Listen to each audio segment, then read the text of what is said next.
Situasi di sekitar Taiwan semakin memanas. Taiwan untuk pertama kalinya menembakkan rudal ke arah Tiongkok. Sebelumnya, Angkatan Bersenjata Taiwan telah mengadakan latihan dengan tujuan berlatih menghancurkan pasukan Tiongkok yang menyerbu wilayah pulau tersebut. Mereka melakukan serangan roket dan artileri untuk menciptakan skenario pertempuran yang semirip mungkin dengan kenyataan. Namun hari ini diketahui bahwa militer Taiwan untuk pertama kalinya melakukan uji coba peluncuran rudal ke arah Tiongkok menggunakan peluncur bergerak HIMARS. Setelah melatih taktik untuk menangkis potensi serangan dari Beijing, melakukan serangan pencegahan. Pada saat yang sama, Beijing bertindak sangat aneh. Tiongkok tiba-tiba membatalkan 2 dialog tingkat tinggi dengan Uni Eropa yang dijadwalkan bulan ini di tengah meningkatnya ketegangan antara Brussel dan Tiongkok. Namun dalam seluruh cerita ini, Taiwan sendiri hari ini benar-benar membuat saya pribadi sangat terkejut. Diketahui bahwa Taiwan hingga saat ini masih secara terbuka menjual chip canggih untuk kecerdasan buatan kepada Tiongkok. Chip yang sama yang oleh Amerika dilarang untuk dijual ke Tiongkok oleh perusahaan-perusahaannya. Namun Taiwan justru menjual chip tersebut ke Tiongkok. Dan sebenarnya semua berita ini saling terkait satu sama lain menjadi satu kesatuan. Baik itu negosiasi dengan Uni Eropa dari pihak Beijing, latihan militer, maupun penjualan chip canggih. Jadi mari kita rangkai seluruh cerita ini menjadi satu kesatuan. Nama saya Alexei Pici, mari kita bahas topik-topik ini bersama-sama. Tapi sebelum kita mulai, saya minta kalian untuk subscribe ke channel YouTube ini, like videonya, tulis komentar apa saja, dan jangan lupa untuk follow channel Telegram saya, Pici News. Linknya ada di deskripsi video ini. Di sana kami mempublikasikan berita terbaru begitu kami menerimanya. Jadi, mari kita buat ringkasan singkat tentang apa yang terjadi di dan sekitar kawasan Indo-Pasifik. Hari ini media Amerika mengejutkan mungkin setiap penduduk di kawasan ini. Ternyata pada hari Rabu 10 Juni, militer Taiwan melakukan uji coba peluncuran rudal ke arah Tiongkok menggunakan peluncur bergerak HIMARS, melatih taktik untuk menangkis kemungkinan serangan dari Beijing. Ini adalah penggunaan pertama HIMARS buatan Amerika dan juga dalam format seperti ini. Artinya, rudal benar-benar terbang ke arah Tiongkok. Manuver tersebut berlangsung pada hari kedua latihan militer di pantai barat Taiwan. Ini adalah pertama kalinya rudal dari sistem HIMARS buatan Amerika diluncurkan ke arah selat Taiwan yang memisahkan pulau otonom tersebut dari Tiongkok daratan. Militer menggunakan rudal latihan dengan jangkauan yang diperkecil yang jatuh ke air di dekat pantai. Manuver militer tersebut dirancang untuk melatih skenario respons terhadap kemungkinan invasi dari Tiongkok. Howitzer 155 mm juga digunakan dalam latihan tersebut. Dan tujuannya adalah untuk menguji kemampuan dalam mengerahkan peralatan secara cepat dan melakukan serangan presisi tinggi dengan taktik tembak dan lari. Dan kini, perwakilan Taiwan di Amerika Serikat, Alexander Yu, telah mengonfirmasi pelaksanaan latihan dengan menggunakan sistem HIMARS yang baru saja dibeli dari Amerika Serikat. Dan ketika ditanya oleh para jurnalis mengapa rudal diluncurkan ke arah Tiongkok, dia mengatakan, "Dengar, Taiwan adalah sebuah pulau dan kutipannya, kami hanya bisa menembak ke timur atau ke barat, jadi kami memilih barat." Katanya, "Dengar, tidak ada maksud tersembunyi di sini, jangan salah paham, sama sekali tidak. Kebetulan saja kami mulai meluncurkan rudal ke arah Tiongkok."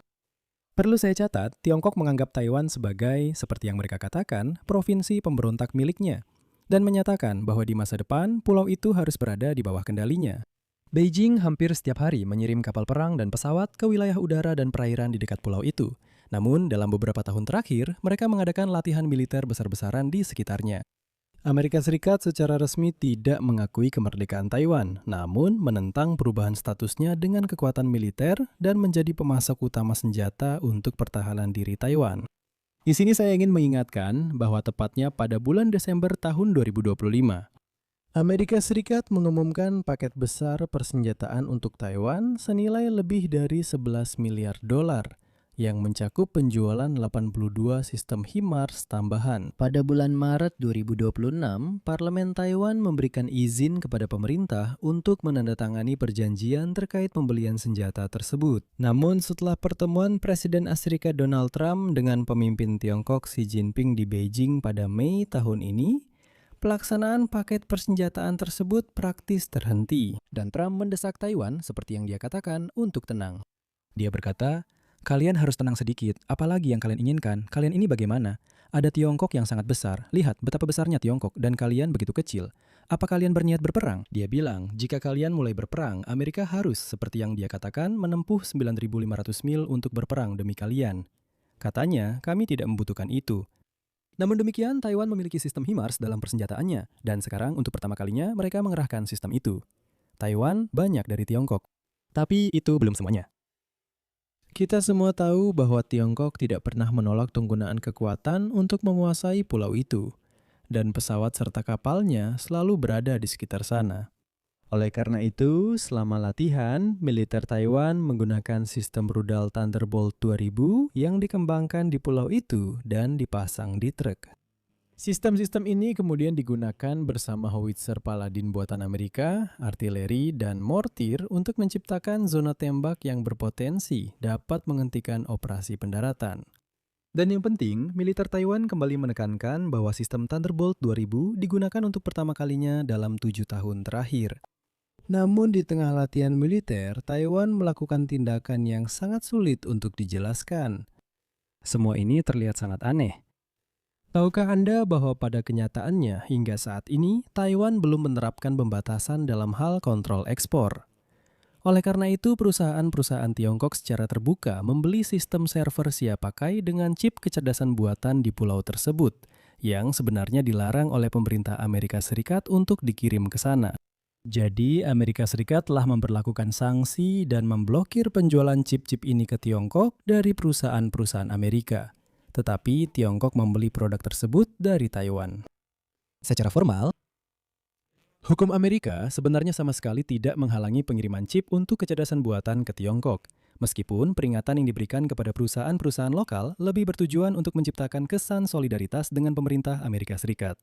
Jadi mereka bilang, ya sebaiknya jangan. Kami tidak melarang tentu saja, tapi sebaiknya jangan. Dan baru sekarang, di bawah tekanan rekan-rekan Amerika, pemerintah Taiwan bersiap untuk menetapkan pembatasan ini ke dalam undang-undang.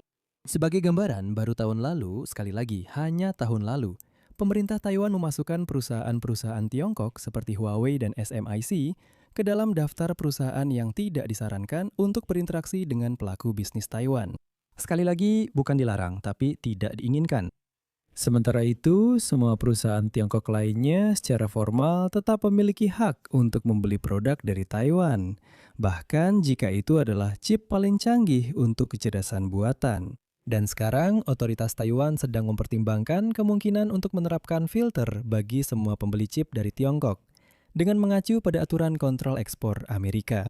Namun ada harapan bahwa akhirnya Taiwan akan menutup celah ini bagi orang Tiongkok. Namun saya terkejut ketika mengetahui bahwa orang Taiwan ternyata cukup banyak mendapatkan keuntungan dari hal ini, dan mereka masih terus menjual chip-chip canggih ke Tiongkok.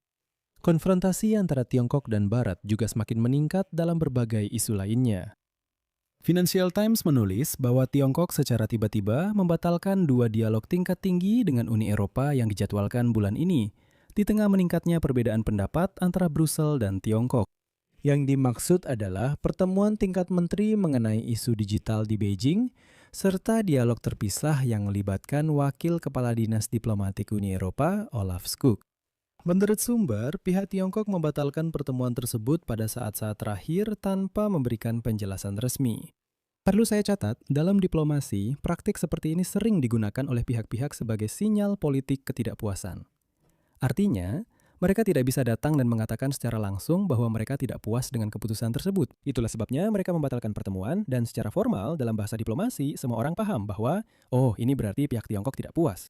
Mereka akan terus membatalkan pertemuan-pertemuan ini sampai kita memberikan sinyal adanya kesepakatan. Dan dalam beberapa bulan terakhir, ketegangan antara Uni Eropa dan Tiongkok meningkat di tengah perselisihan dagang dan pembatasan ekspor Tiongkok, dan pembahasan langkah-langkah baru Eropa di bidang kebijakan industri dan teknologi. Secara khusus, Beijing secara aktif melobi menentang undang-undang percepatan pembangunan industri yang diusulkan Uni Eropa, yang mencakup larangan bagi beberapa produk Tiongkok untuk berpartisipasi dalam pengadaan pemerintah dan pembatasan akuisisi perusahaan-perusahaan Eropa. Komisi Eropa juga baru-baru ini memperkenalkan pembaruan Undang-Undang Keamanan Siber yang mencakup pengecualian perusahaan-perusahaan Tiongkok seperti Huawei dari jaringan telekomunikasi dan infrastruktur energi, termasuk sistem energi surya. Artinya, Eropa juga berusaha untuk menjaga jarak. Dan saya ulangi sekali lagi, Taiwan masih menjual microchip ke Tiongkok sampai sekarang. Namun meskipun begitu, mereka tetap mengadakan latihan militer seperti ini, mengarahkan rudal ke arah Tiongkok juga. Di sini saya akhiri dulu, jangan lupa subscribe channel ini agar tidak ketinggalan episode berikutnya. Beri like dan tulis pendapat serta kesimpulan Anda di kolom komentar. Itu saja untuk kali ini, jaga diri Anda, sampai jumpa.